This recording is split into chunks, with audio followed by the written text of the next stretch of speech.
opportunity. I'm doing a series of videos on all the different psych meds that I've been on over the past 20 plus years. And so I'm doing antidepressants, and this video is going to be on Lexapro. So I've taken Lexapro in the past, and I've taken it in the more recent past. So I have different experiences at different times of my life with this medication. Um, so when I took Lexapro probably about 15 years ago, I was probably on this medication for a couple years. And my experience at that time was it did affect my sex life, in the sense that I still had a sex drive, but it made it almost impossible for me to have an orgasm.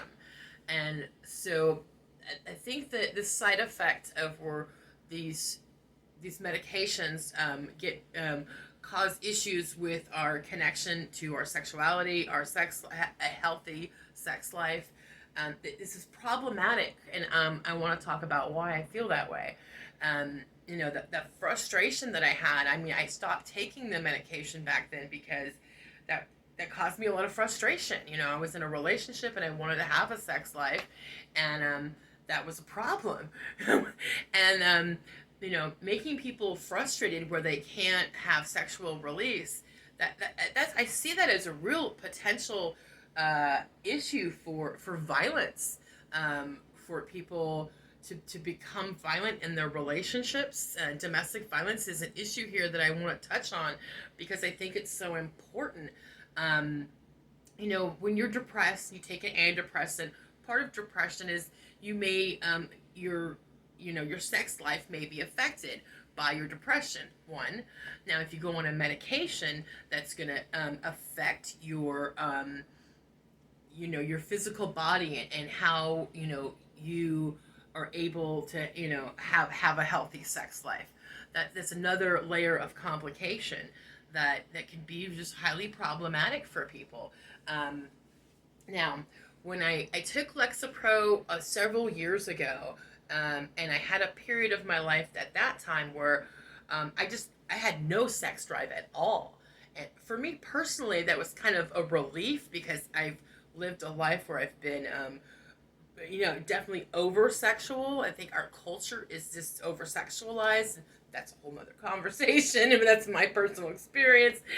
But my problem here with these medications is that prescribing these medications that interact with a person's body chemistry and their ability to have a healthy sex life is so problematic, because sex is animalistic, it's primal, but it's also spiritual. Our sexual nature is both primal, in our brain. The part of our brain that has to do with sex is the primal part of our brain, and animalistic. But also our sex lives is a spiritual thing. When we are connected in loving relationships, we open up our spirit and our soul to our partner in a spiritual sense through sex. And so to tinker with this is so highly problematic, in my opinion, that this can just really cause a lot of problems in our relationships.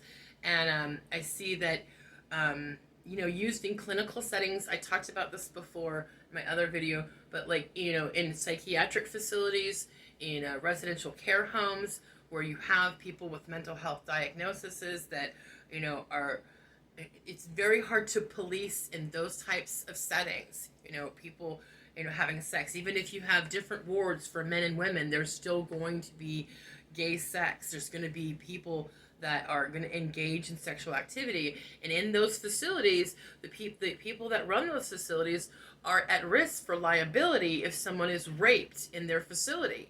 So it might behoove them to chemically squash people's sexual desires in that kind of a setting, and I could see that happening. And it's problematic that to tinker with people in this way. And it leads me down the road of where's the line that we're going to draw when it comes to people with mental health illnesses? And I see in the future that this could evolve into, a form of chemical castration of the people. You're so mentally ill, we just need to cut your connection to your sexuality, to your sexual expression, because that it's just a form of control that I don't care for.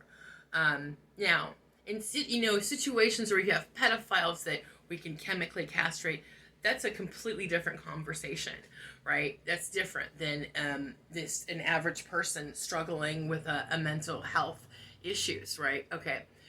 So, Lexapro. The other side effects of Lexapro, I think that's the main one for me, but also it did sort of make me feel a little numb. It did have a little, it wasn't as zombifying as other antidepressants, in my opinion, but there was a little numbness there that, times in my life when I've taken different antidepressants, I've have conflicting feelings about the numbing effect. You know, like I don't. There was times where I was a zombie, and people were telling me I'm a zombie, and they were disturbed by that.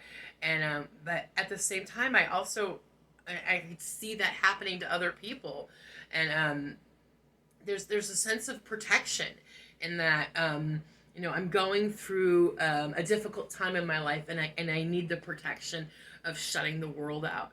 So yeah, that's an issue that happens. People are going to go through difficult times where they may want that protection of a medication that kind of drowns out the world, and that's okay. I was trying to share all of my experiences and feelings about all of these different kinds of psych meds. Since I've been on so many, I have a lot of opinions. So, thank you for listening.